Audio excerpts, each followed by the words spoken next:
Now, how about them damn Celtics? Episode of How About Them Celtics. Jack is still on vacation. He's enjoying his time. So me and Nick back one more, well, probably a couple more times, but at least one more time today. Nick, welcome in. Thanks for coming. Thanks for coming back. What's good? What's up, Sam? Busy week, draft week. Yeah. We will, by the time you guys are hearing this, we will all know who the Celtics picked or didn't pick at pick 40. If they make a pick, there will be a video, maybe even a quick stream on the channel of whoever they picked. So be on the lookout for that. If you missed it, it's probably up there. We will probably not be talking much second round stuff on this show. We may review the draft day one stuff, but Celtics wise, probably not going to be much beyond some more Chris Cenac talk. Fun show on the way, though. We will talk about Cenac. We'll talk a little bit about the latest on Jaylen because this has been a really strange couple of days on that front, just because lots of smoke, none of it really makes sense, and it's kind of coming from all sorts of levels of credibility. We'll look at the emails. We'll talk about the draft day one, and the signings are starting to trickle in, so we'll discuss that around the league, and we'll do the rat list and get out of here. Should be a fun show. Stick around through all of it. Subscribe to the channel. Leave a like. Comment. Tell us how you're feeling after 2 days of the NBA draft now. How you're feeling going to the offseason. Let us know any questions you have there. We might pick through in future pods and try and answer those too. And Spotify and Apple, we are there as well. So follow us everywhere. You don't want to miss any of the content. We're coming at you with something every day. But without further ado, Nick in particular has had a ton of time with Chris Cenac since last night, since we all found out that he was getting drafted. You just published a film breakdown over on your channel. I haven't gotten to watch it because you literally just put it up before we start recording this. Yeah. And a lot of the people that I've talked to today just excited, really like the upside on him. Definitely think there's some time between now and when we start to really feel that progress. We feel the productivity, but smart people really like this pick for Boston. A lot of the draft grades are high. So how are you feeling? I like him, man. He wasn't somebody that I initially was like thinking about because I didn't think he was gonna be there, or even like I mean, I thought there was a chance that he would be in our range, but I didn't think he was gonna be there at 27. But I did I wrote about him like 3 weeks ago when I wrote about him, Terrace Reed, and Henry Vasar as like some potential big men, but I never really was like, yeah, Chris Cenac is gonna be there. So and once he kept falling, I was like, this is pretty interesting. And then we had a very interesting stretch of picks right before us. We had Quaintance go to the Spurs.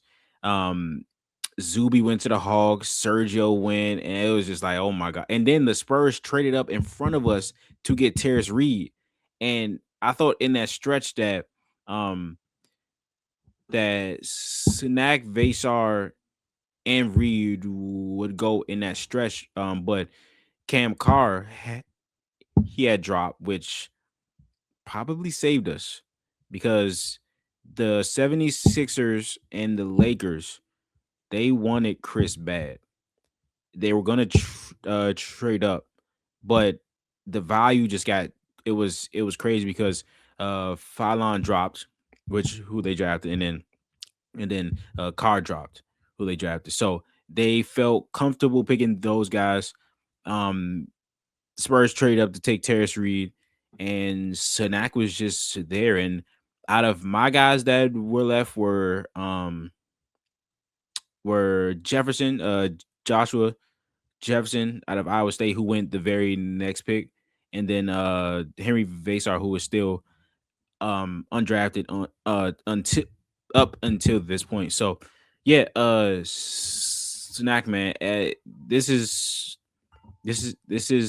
an upside swing that could very well be worth it, especially with the type of the level of development team that the Celtics have and the track of guys going down to the G League and actually coming up and being contributors.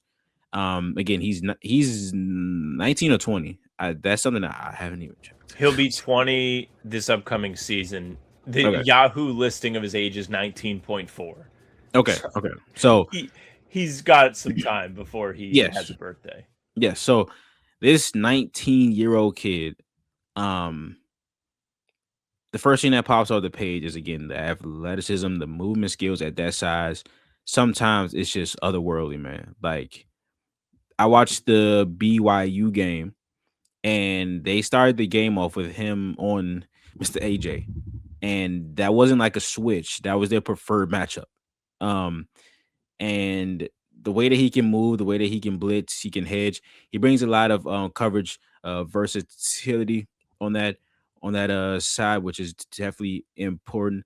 Where he can switch, he can hedge, he can blitz, he can trap, and he can play drop. But I've never seen him play drop, and that's just how like great of an athlete he is. That in his only college season as a 6'11" person, I've never seen him play drop because he never needed to.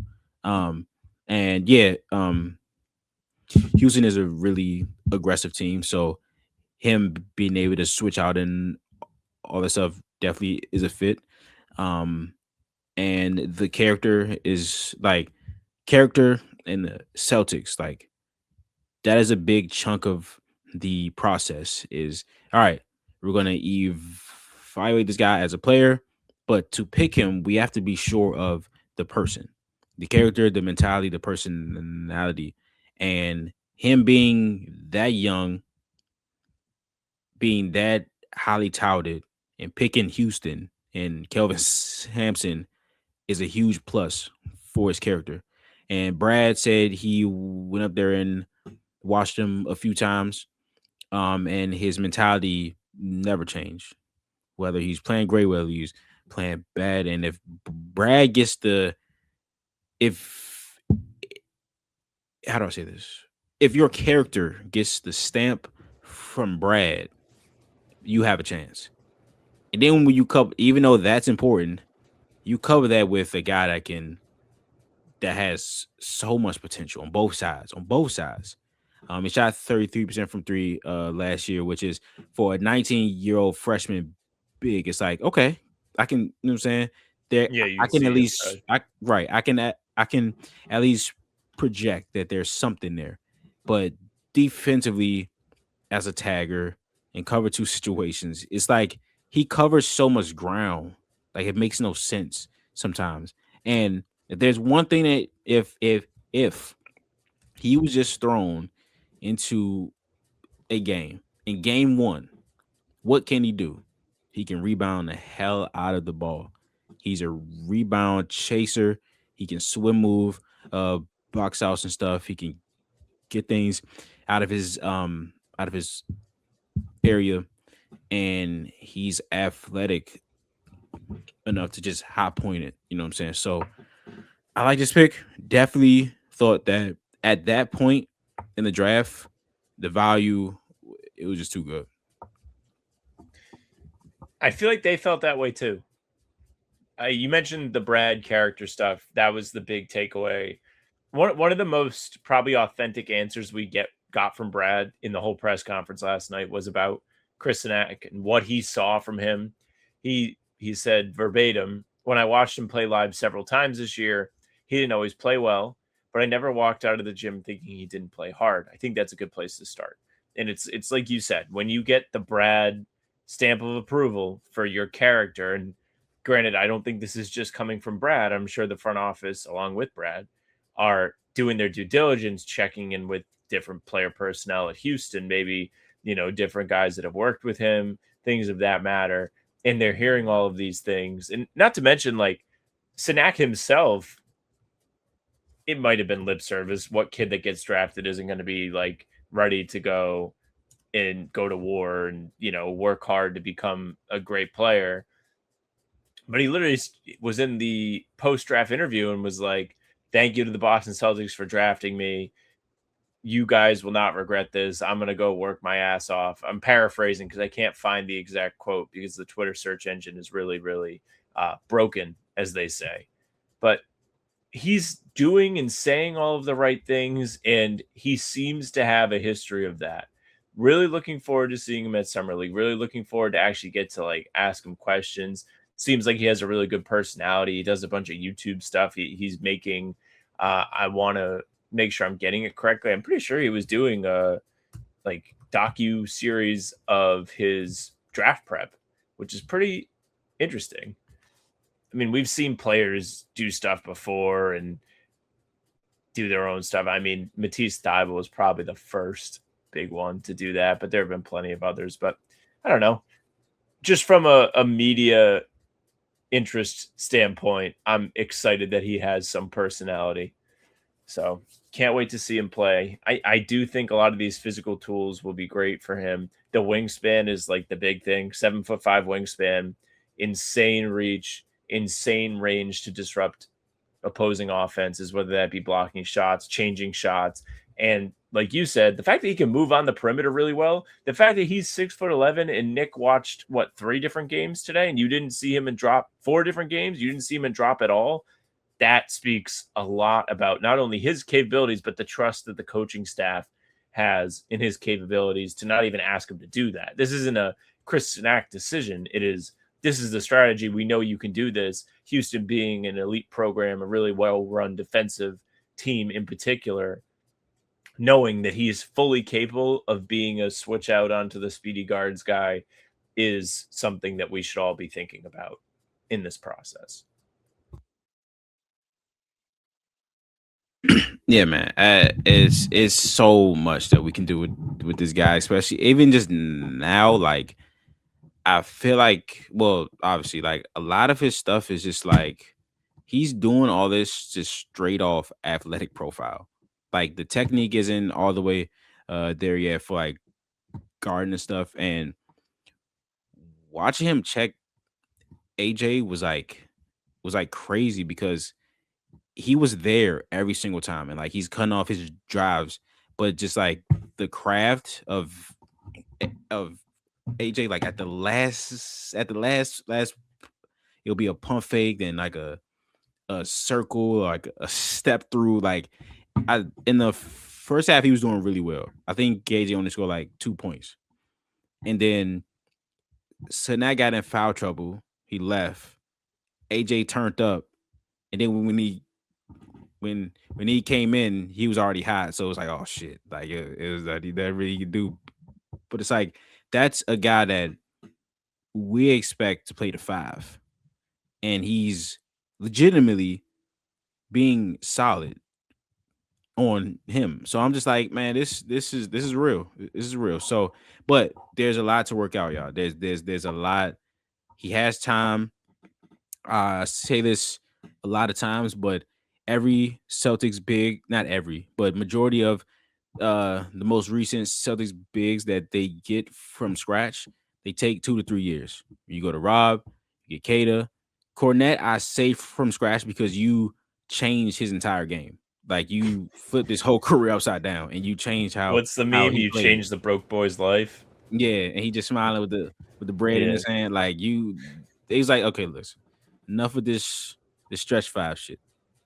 Let's screen, let's pass, let's protect this rim. And he got paid off that. So, but all of them take 2 to 3 years. Rob, Kata, Cornette, like it's not a matter of if, it's when. And he has the most potential out of all of them.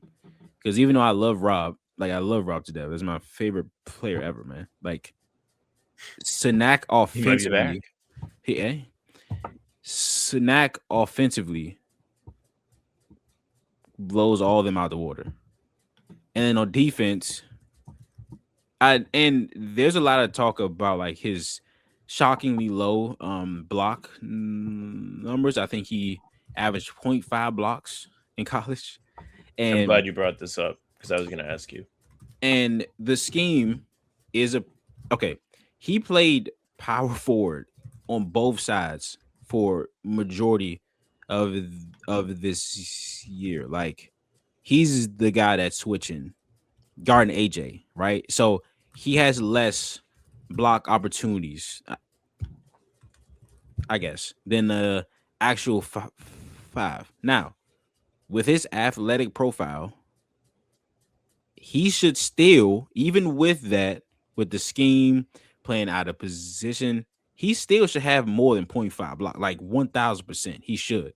But the position that he was playing, the scheme, it didn't help him as far as his blocks. And also, Kelvin Sampson also said a couple of times that he would love if he focused on rebounding. So in the tape, there's a couple of times where I'm like, bro, he could have swatted that if he just tried. Like he was right there, like help side, like he could come straight down and just block a shot. But he elected to not and trust Tugler, who is a great defender, and corral the rebound.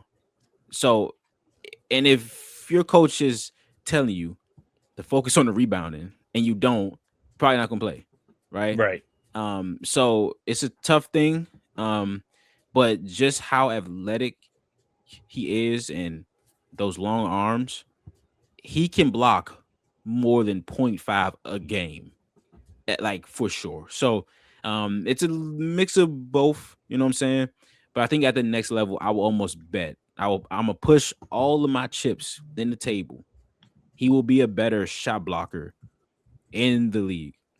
And to be honest, we kind of saw a ton of that with Amari. And I'm the biggest Amari fan in the world, but I did not expect him to, like, his shot blocking to be that good this quick.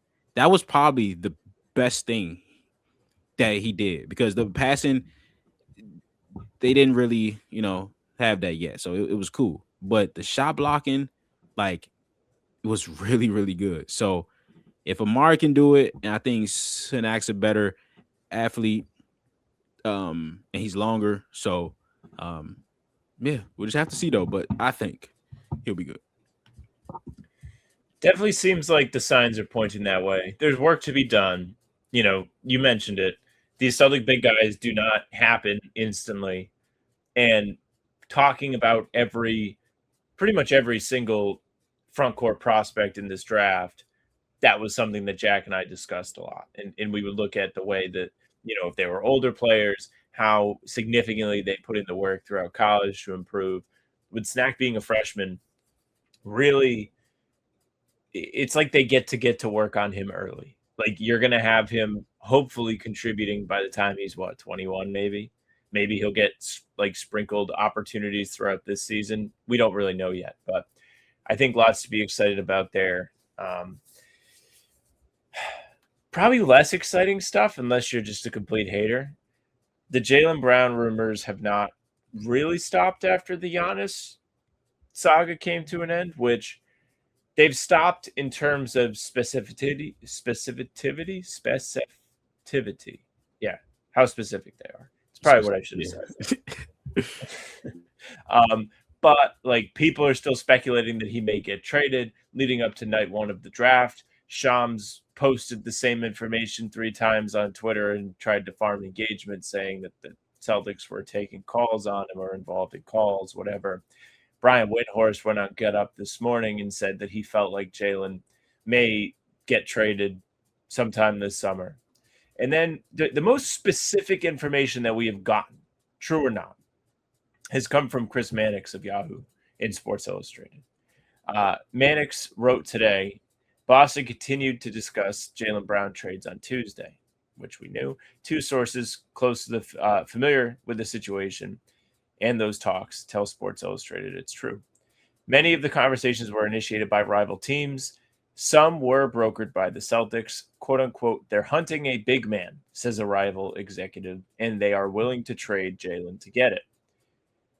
The only tidbit of information we got specifically came on the NBC Sports Boston draft night coverage with Chris Mannix, and Mannix said that Evan Mobley is someone he had heard that they are thought to be interested in.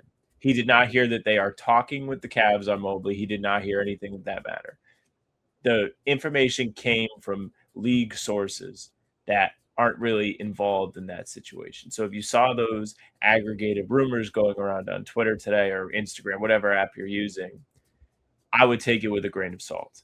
But it doesn't mean that it can't be true. It doesn't mean that they might not be interested in Evan Mobley. But I think sitting here waiting for some hat to drop right now, in at least in that space, is not happening. I would wait.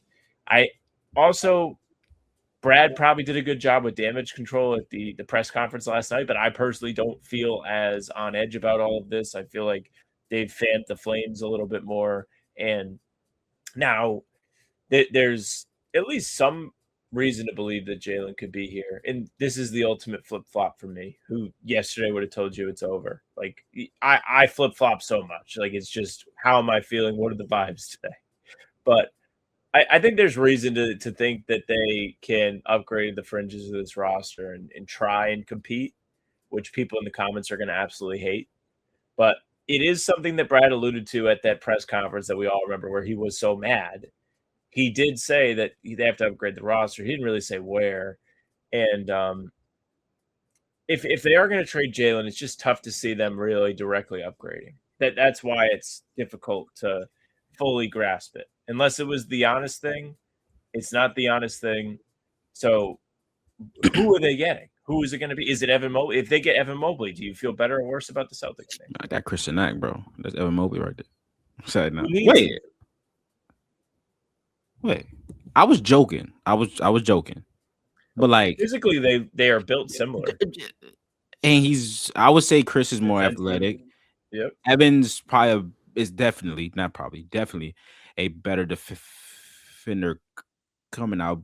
But with Chris's like athletic profile, and like if he can turn out to be Evan even offensively, where I don't think Evan's like the greatest offensive guy, and I still think he needs to do some work there, but he can do a little bit of everything. So I mean, I was joking, but now you can kind of see, you can squint and see some similarities, but the listeners and viewers could just see your face light up like the light bulb went on. You're like, wait a minute. Hold up. I'm joking, but I might be spitting facts.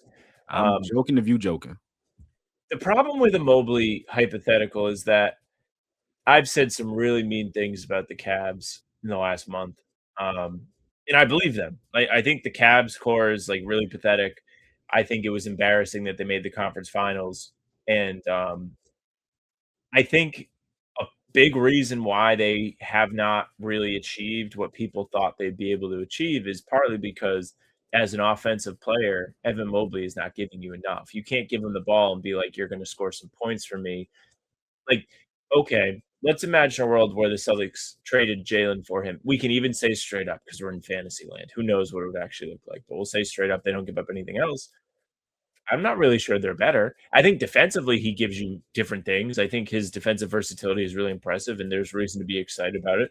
He won Defensive Player of the Year 2 seasons ago because Webby got a blood clot, but he still won it. And I just cannot imagine, like, okay, Tatum's on the bench. Evan, go out there and get some points for us. It will be the turning point in every game. Like, if you hate watching the Celtics blow leads now, like, think about it then. And you could put Peyton out there with him a little bit. I guess if you really want Peyton to be your second guy, you could talk yourself into that. But Mobley in particular is a really tough one. And we haven't even talked about his contract. I don't think his contract is very team friendly at all. I think it's actually probably a little bit of an overpay. I'm going to pull it up just to confirm. Evan Mobley set to make $50 million next season. After that, it's $172 million over 3 seasons, which comes out to about 57 a year. Yeah, that's what the math says. So pretty close to what you're paying Jaylen. Would you rather be paying a significant amount of your cap to Jaylen or Evan Mobley when it's about the same? I feel like it's Jaylen. And you get younger. He's only 25. Like, it would be foolish not to acknowledge that. I don't see how it overly changes things. I don't know if it makes you better. It makes you better defensively for sure, but it makes you worse offensively, because even though how like sometimes Jaylen can get a little overzealous. Like you absolutely need a guy that averages 27 points. Like you need that guy that is always aggressive, that's always on. Is it the best thing in the world? Always no. But more often than not, Jaylen, you need points. It's just that simple. You need points, and maybe you play better defense, which means you score less points. Like you don't need many points to score, so that'll be cool. But in the playoffs, I don't think defense was our problem. I think it was our offense. Um, and all of the shooters that we trust, in games where the process is, I'm not gonna say games, but when in the clutch time, when the process is actually correct, those shooters that we trust don't hit shots when they're open. And we had so many opportunities where we had open layups, we had guys under the rim, we had shooters wide open. Like we're not executing. We're like 3 of those plays, we didn't even get a shot up at the rim. And then the other plays where guys are wide open, guys who we trust, they don't hit the shots. And this dates back to last year when the Knicks series where we lost both games at home after being down by 20, and we lost a game where our defense only gave up 92 points at home, which is not something you should not lose a playoff game if you give up 92 points. Your defense played exceptional. You obviously let them come back, but you have to score. Like you have to score. It's that simple. You have to score. So even though counter argument is definitely, well, they scored 90 with Jaylen. Fair. Totally fair. They did. Maybe You they'd get only have Mobley, 80 you with might score Mobley. Yeah, you might score 60 or some shit. So I You don't might be know, watching but 90s basketball with Evan Mobley. Who knows? I do think there are ways to get him involved in a low usage way, but like, yeah, for sure. I For don't know, sure. dude. He had James Harden. Like, that's one of the best guys for that, to get him like lobs and opportunities at the rim. So it becomes really complicated. Just to, you know, take the ball and run, what Manic said. If we're thinking about like other bigs, I know a lot of people, we get excited in this community about the prospect of Onyeka Okongwu, the Hawks, but like, could the Hawks talk themselves into a Jaylen trade? Yes. But I think the Hawks probably feel pretty good about the way they finished their season, even though they didn't finish in the first round the way they would have liked. And I don't think they're eager to take pieces out of what they're doing, especially because they've got it set up nicely where their contracts and their money is very evenly sprinkled. Like Jalen Johnson makes $30 million. Dyson makes 25. CJ is 21. And Kuminga, I think he's expiring, so I don't even think this counts. Everybody else is 16 and under. Like they do not have to pay anybody that much money. They have a lot of good contracts. And to consolidate that into the Jalen contract, which they could afford to do technically because Jalen Johnson is under team control on a team-friendly deal for a while, and you could add the Supermax firepower without having 2 of them, and you still have some flexibility. I just don't know if that's what they're looking to do. Outside of that, like we've gotten Rudy Gobert rumors. Don't think it's him. If you want scoring, that is not it. If you want points off the board, it might help you. But Rudy Gobert is more of a you're trading Derek White guy. Can't be a Jalen guy. Any other bigs that I'm just completely blanking on around the league? Like Anthony Davis, we're out. Like can't trust that he's going to be on the floor. Money somewhat works, so you have to bring it up, but not the type of player you're looking to bring in. Like I don't think I would say Scotty Barnes fits that, and I don't think they're looking to give him up. Yeah, that's the point. Scotty would be a guy that I would. I don't know about straight up, but well, actually, I don't know. Like, I would love Scotty, but we have to talk about that one. But I'm sorry. Yeah. No, that's fine. I'm just brainstorming. I'm trying to make sure I don't miss anybody. You definitely don't want Julius Randle. Claxton is not a Jalen guy. I don't think he's going to leave Chicago. Jalen Duren is not a Jalen guy. His name, I could. That is the type of player you could like see switching teams if the Pistons don't want to pay him that much money. But like, that's another thing with this whole big man hunt, supposedly from Mannix, is you don't really want to have all your dollars tied up in a big unless it's like Jokic, because the big money you can find somebody to be like not the absolute worst at center and usually be pretty fine. I don't think you really want that tied up in anybody. And anybody you think I'm missing, or anybody like if you want to talk about Scotty Mark, go ahead. No, I don't think they're looking to trade Scotty. And first thing you said, not Jaylen thing, but Okongwu. I love Okongwu, but like Yes. I just like I'm not saying he's untouchable, but I don't think they're, again, like you said, they're not eager to trade Okongwu. So you throwing Sam Hauser in a first at them, like that, they're not doing that. They have no reason to trade him, especially not for pieces. Like if in my opinion, if they were to trade him, they're trading up to somebody. Now, a Congo a part of a Jaylen Brown trade? Maybe.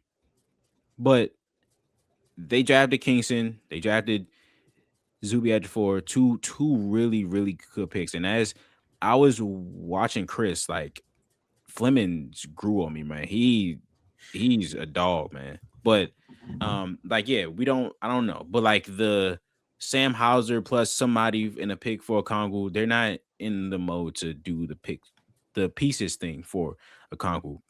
I don't think as right now. But yeah, I mean, I just heard somebody say Jamal Murray. I'm just like, come on, bro. Like, not it doesn't do much. And like he's a guard for sure. He can have the same type of explosion nights that Brown has as a scorer. He's a better passer, but are they the same age? Murray's slightly younger. He's 28. He will be 20. Oh, I'm sorry. He's 29 now. He'll be 30 in February. So he's a couple months younger than Jaylen. For what it's worth, Murray did play 75 games last season. He played 67 the year before and 59. He since missing the entire 21-22 season, he's been largely healthy. He's qualified for awards in 3 of the 4 seasons, playing 60 in the 24 season. So I did want to come and be like, this dude's never healthy, like, but no, he's actually been healthy. I think if you're really concerned about the scoring stuff, maybe like, you know, just going back to what we talked about, like 107 points wins you playoff games against the Sixers, and you couldn't get there, couldn't crack 100, like literally could not score more than 100 in any of the final 3 games. But I'm sure Murray's giving up some extra points on defense.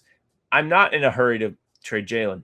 I just, again, I really don't know what the avenue is to make this team better. And I've seen people talking about Murray, but he doesn't really fit into they're looking for a big guy thing. The one that I did not mention is Houston with Şengün is like a guy coming back, but I think he stinks. So I'm all set. We're good. You can keep Şengün. Hey, it's fine. You can keep it. We're cool, man. We're cool. We'll move off of Şengün, man. Yeah, it's all good, big bro. Trust me, big bro. You're good.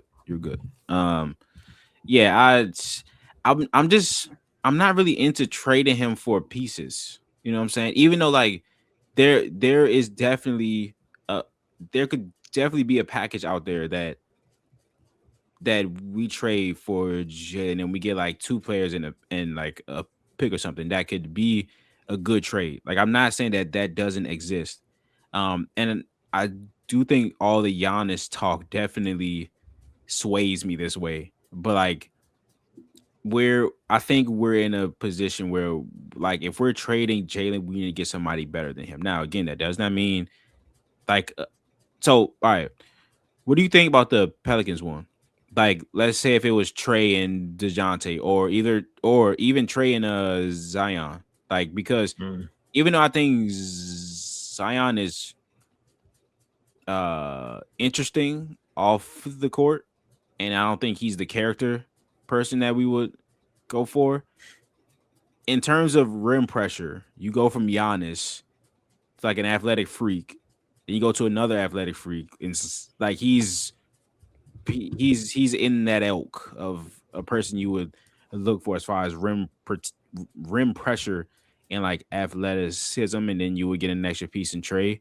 I don't even know if the Pelicans do that, but like, what would be your thoughts on like a a Pieces Pelicans trade? So the Pelicans are really the only one that I'm like, I could see pieces coming in and making the roster more well-rounded. And even then, I'm kind of skeptical. I don't really love that. I'm gonna just keep the flag planted. I don't think I would give up Jaylen and a non-Giannis trade. Just unless you're getting like draft stuff back and you really feel like it's killing two birds with one stone, you can't refuse it. But I don't think that would be the case with the Pelicans trade. Now, I've shared this with you before. I'm on Data Baller. I've sorted shooting by rim attempts. It is Giannis, and then it is Zion. Zion 8.8 rim attempts a game.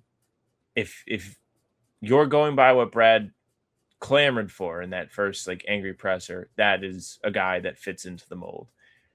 He also does have a fat clause in the contract, so that's a bittersweet thing. It's sweet because if he gets too out of shape, you could just get rid of the money and you don't get any cap holds or anything like that. But the fact that he has to have that is a thumbs down bad sign. This is Boston. This is Boston. And like we have a tendency, like I think it's risky either way, just for everything that you said. He's chunky. He's a freak. Well, he actually played this year. He played 62 games. Yes, and he's a force. He played this year. He's a force. But I believe there's a trend in his health. Like it's every other year is when he like if you check his like career shit, it'll be like 20, 60. 2050. We are due the odd number year. Oh, I'm sorry. So it's kind of like that. Rookie year only plays 24 games. Second season plays 61. I think he made the All-Star team. Misses the entire 21-22 season. Only plays 29 games that following year. 70 games, then 30 games, and then 62 games. So yes, we are staring down the barrel of a Zion takes the year off. But he's got a lot of unused PTO. He's got to get through it. Yeah. So, like, I don't doubt the Celtics' ability to take a player's weaknesses and make them better just by culture, coaching, and all that stuff. But I don't know. Like, if we can get him on a Grant Williams program, he lost 15 pounds. Like, we get him back looking sweet, maybe. And I don't doubt that we would be the team that can do that. But I don't know, man. It's a little risky over there. It's a little risky with him. So, like, would you rather have, like, Trey and DeJounte or, like, Trey and Herb and, like, Carlo or something? Like, what? So I threw Carlo in there. You snuck him in. My first instinct with DeJounte is to be like, why would you want a guy that's coming off an Achilles? But pretty sure DeJounte was really good last. He played 14 games after coming back. Let me pull up the actual Basketball Reference stuff. He's also in the group chat too. Yeah, he is. He is in the Tatum He's in the basketball Achilles tear group chat. Last season, 16.7 games, 6.4 assists, 5.4 rebounds, 48% from the field, only 30% from three. Not really what you're looking for, but coming off the Achilles, it's not terrible. He had some nice moments, and he shot a higher percentage than he did the year before. Like his efficiency went back up. I don't think it helps that he's playing on bad Pelicans teams for what it's worth, but prior to the Achilles tear, he'd been largely durable. 78 games, 74, 68, 67, 66, missed the entire 2018-19 season, 81 games in the 18, and then as a rookie, he only played 38 games. But I think that might have been by the, hey, you're not ready to play type of thing, not so much the injuries. But I don't know. It adds a different front court option. He's not exactly a great drive to the rim guy. He's in 3.4 rim attempts a game. I guess that's a 81st percentile thing. Like, it's not terrible, but it's nowhere near the stuff that Zion is doing. I don't even know if I really want that from, I don't know. I guess I do want point guards to be able to get downhill. It's pretty important. I don't know. There's really nothing out there that I'm like, you have to do this. Because even if you do either of the iterations of the trade we've talked about, you're probably going to have to give up draft picks. And I'm kind of good. Like To the we're gonna Pelicans? get to the Pelicans with Jaylen for Trey Murphy and Zion, probably. Yeah. Well, yeah. I did say I don't even think they do that because like it's so I don't know.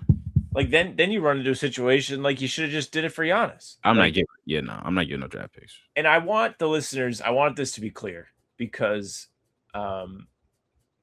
this is not us trying to trade Jaylen. This is us trying to make sense of what this rumor said and present what options could even look like. What could they even be talking about with this? So if it was up to me, he'd be here next year. I'd be happy to have him back. Hope he's happy to be here. That would be my answer. You have all your draft picks. You have Ugo still. Would I have liked Giannis? Yeah, I would have liked Giannis. But there's nobody else that I really want instead of Jaylen. So that's realistically available. Yeah, man. Listen, man. I knew it was gonna be awkward once the trade didn't go through. The Giannis trade didn't go through. Brad said he was very open. Well, he insinuated that he was very open with just Jaylen. Hold up, I have to sneeze. Bless you. Thank you. Yeah. He insinuated that he was very open with Jaylen and that this didn't come Which I as a believe. surprise. Which would yeah, I believe that too. But people are taking that and saying, "Oh, he understands the business. It's Giannis. He shouldn't be upset, bro." How are you gonna tell him like how to feel, bro? Like we've all known Jaylen for his entire career, bro. He got booed before he even put a jersey on. He's used everything, every single thing as fuel. Like that's just who he is, and that's how he became so great is using that fuel and working his ass off. So just because Brad tells me, yeah, I don't know if it's going to happen, but we do have your name in talks for Giannis. Like I'm sure that he appreciates it, you know what I'm saying? Because if like I've heard so many players, ex players that get traded are like, yeah, I like that he like that they just told me like they was honest. I believe Drew said Drew that said about that. yeah, he said that about the Blazers and us. So he was just like, yeah, I knew. So I'm sure that Brown appreciates that, but doesn't mean that he's okay with it. That doesn't mean that it's like, oh yeah, it's fine, it's Giannis, and he told me, yeah, it's cool. No, that like he can be, but that doesn't mean that he is. So I don't know, and I did see a report before they traded Giannis to the Heat that he was like finally open to the opportunity of like being elsewhere, and like he would have loved if there was a resolution pretty quickly. I don't know if that's 100% true. But there is a world where he's upset. Now, is he upset enough to just be like, you know what, I'm not coming back? I don't think I don't think that's the case. At least not yet.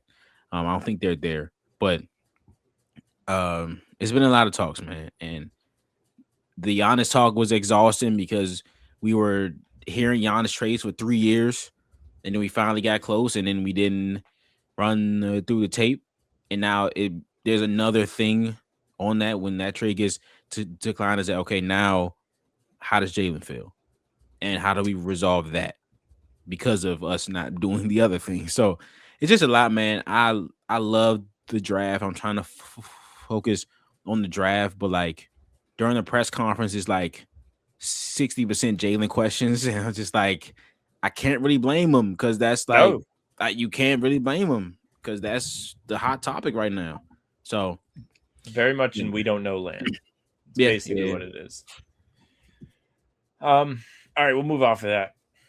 Next is emails. We only have, so I told Nick before the show, if you sent in an email about Giannis, I apologize. I'm just not going to do it because we're past it.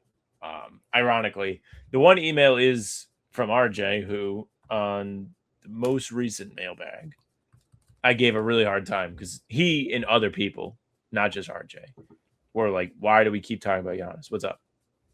Last thing, Yes. I need to see the clip of this. But on Twitter right now, there's something saying that Wendy said, I suspect Jaylen Brown has played his last game for the Celtics. I I need think to he see said that clip. this morning on Get Up. Okay. Again, we're not saying it's law, but Wendy knows some things. You know what I'm saying? But Yeah, no, I trust him for what it's we'll worth. see. I do trust Wendy, not making stuff up. So we'll see. But that could just be his speculation. That could, You know that, yeah, that's not. Well, he said I suspect, so that's just him thinking. You know what I'm saying? Yeah. But okay, we'll see. One email today is from RJ, who the last time we did a pod, I was like, I don't know why, like how can anyone tell us to talk about anything that's not Giannis, because that was the big thing happening. I mean, we were all sitting waiting for it. The fallout now remains the biggest story. So technically he's Giannis is still with us. But RJ writes, it's one of my favorite lines from The West Wing, uttered by President Bartlett, is played by the awesome Martin Sheen. It was a simple directive to move on. Good evening, folks. That was my intro to answering a question Sam asked in the Sunday podcast. What would you have us report on apart from Giannis? He says, it's a fair ask, so here's my list. What is JT doing to continue his rehabilitation and build himself up to full strength for a full 82? Where in the world is Joe Mazzulla? I know he's visited several players traveling from Nebraska to Portugal as he hang out with the Tartan Army in Boston for the World Cup. Speaking of prep, how are Ugo, Baylor, Walshy, and Ron Harper Jr. spending their offseason to improve their games for next season?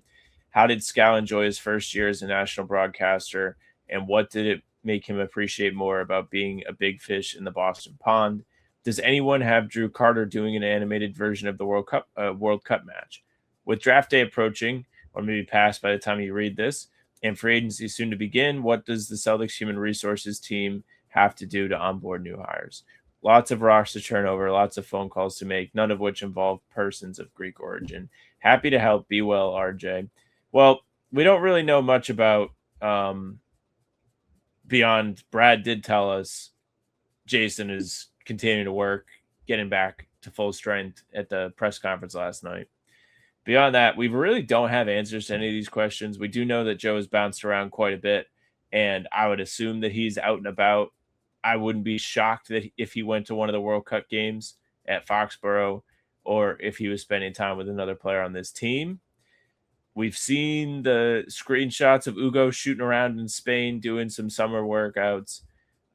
So that's the answer to that. Haven't spoken to Scal. Drew Carter will not be doing a World Cup match because ESPN doesn't have it. And I don't know anything about what they do for new hires in Boston besides make them do press conferences. That's all I've got. Yeah, man. I know Joe is somewhere supporting players or working somewhere, but yeah, man, it's tough. It's tough, man. It's really tough. I appreciate the email, RJ. I don't got a great answer for you right now, bro. Don't. Yeah, just really quiet time of year. It sucks. Well, quiet outside of the main things happening. Yeah. Next thing, we did get kind of probably the biggest free agent news we're going to get this summer. Austin Reeves stays with the Lakers. He signs a 4-year, $184 million contract, which is pretty significant. It's a lot of money. Comes out to what, 47 a year? Quite a bit. And the Lakers are going to have to pay that. They've had the luxury of having Reeves on a very team-friendly contract for the majority of his time there. Now they've got him, they've got Luka, and they're almost like in a worse position, or a similar position to the Celtics, but worse, where they have two guys making all the money, except they really don't have any players that they like or that are like in the pipeline. So it'll be really interesting to see how this works out for them. We got reporting on this from Shams. I think he said, or maybe this came from someone else. Maybe it was Michael Scotto. I forget who it was. They reported that the Lakers rolled out the red carpet for Reeves.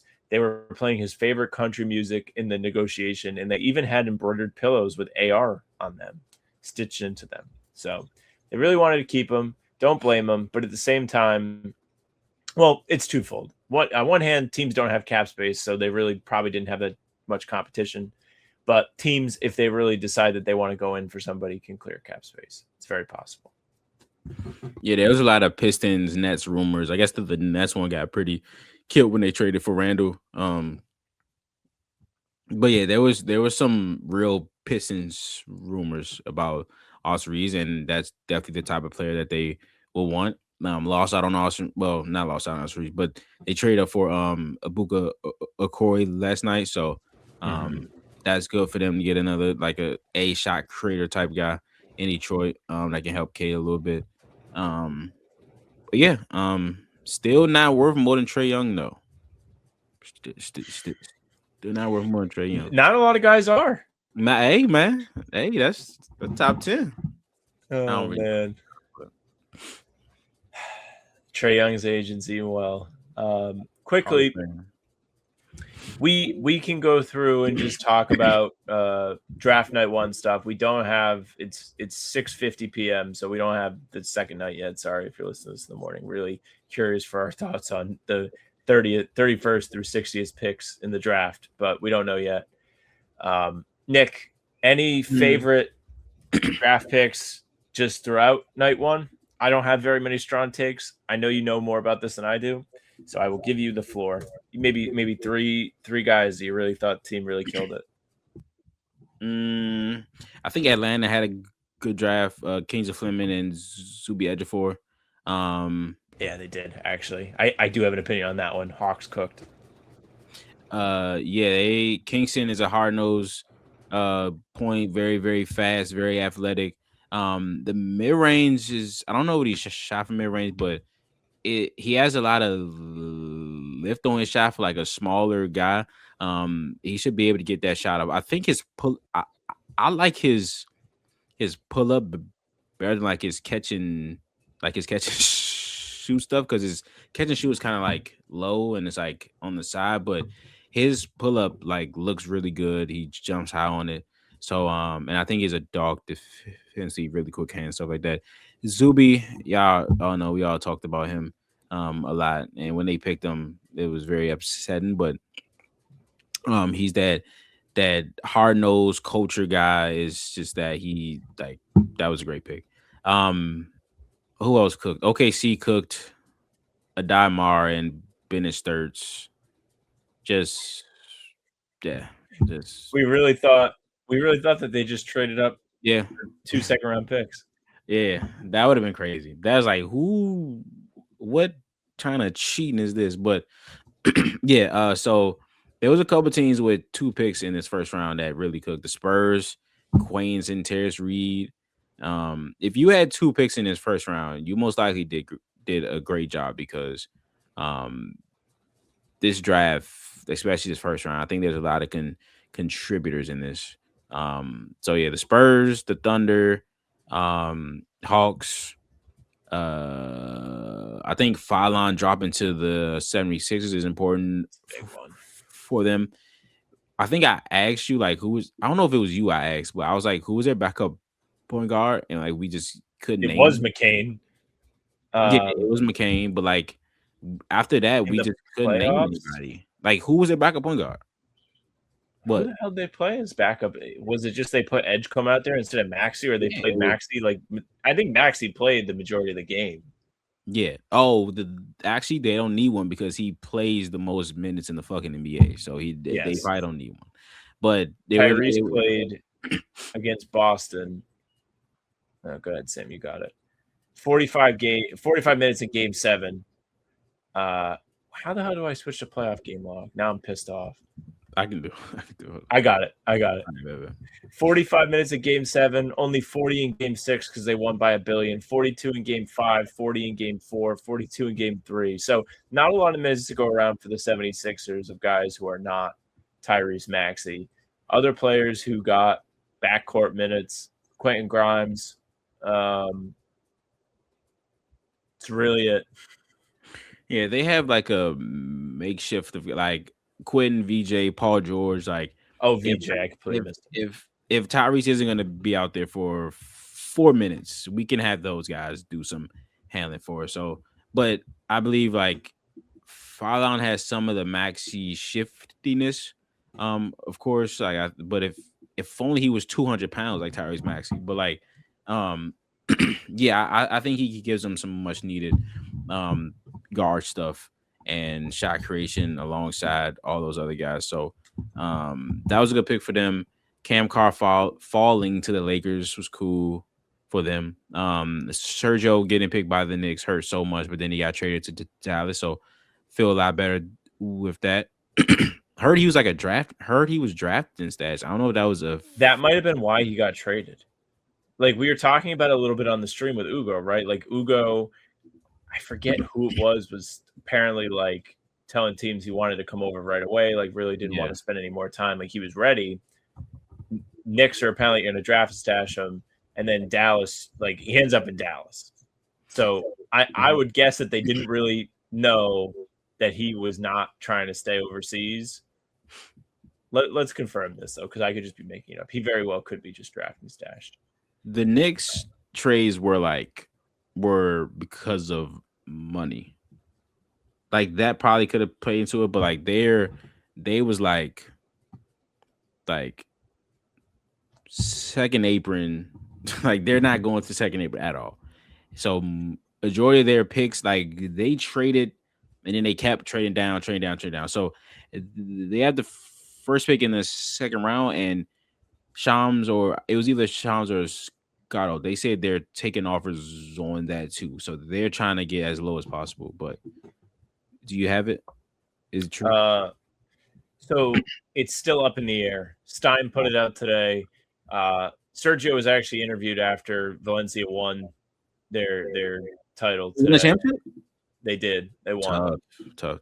And Stein writes, as we reported a few hours ago, all plans for next season, including Summer League, are still being worked through between De La Reyes camp and Dallas. So it's not set in stone either way, but I think that might indicate that the Knicks were not really caught up with, he's not really down to just hang out in Europe. Like he wants to come over and play. Yeah. And I think I saw something from Keith Smith that was like the Knicks have draft rights to like 17 people. Yes, they do. Yeah, he put out the long list. I think that's just like over time. It is funny that these dudes just never come over. Like Yam Madar is like the Celtics one. Now he's going to play for LSU. Anyways, all right, there's your draft round one recap. Atlanta, San Antonio, OKC, and the Sixers all kind of killed it. Celtics too. I think we all feel good about the Celtics pick for what it's worth. But non-Celtics teams, those 4 had a nice draft. Anyways, Nick, I know for a fact that you have a rat list today, so I'll start with you. How are you doing today, Nick? Could be better, man. Could be better. What happened? As everybody know, I'm like, once somebody gets drafted, I'm hyper focused on figuring it out. Like, who is this guy? Diving into the games and all that shit. So I slept for 1 hour, bro. Since we got off the shit. Like I went straight into it. I ate some food. I took a shower and I watched. Do you drink coffee? No. What do you do? Do you do anything? I just try to stay up.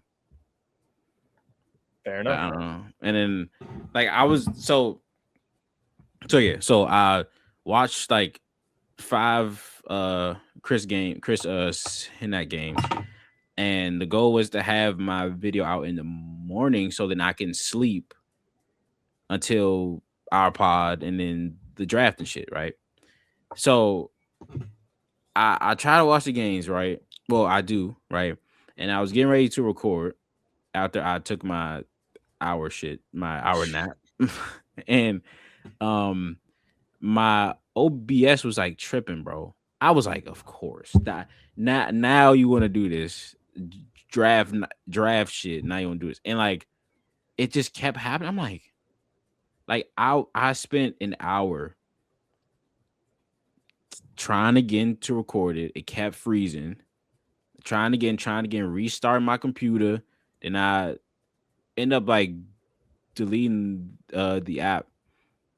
and then reinstalling it because it was like a newer version. So that ended up working. I still need some of my settings and stuff to come back, but it's like I was bummed out because there was a point where I didn't think I was gonna be able to drop the video, which was I was like, bro, fuck this shit. Like I'm not like this is gonna be horrible. But it was resolved much later than I wanted it to, but in the end it was resolved. But Ratless, OBS, and technology for that little town.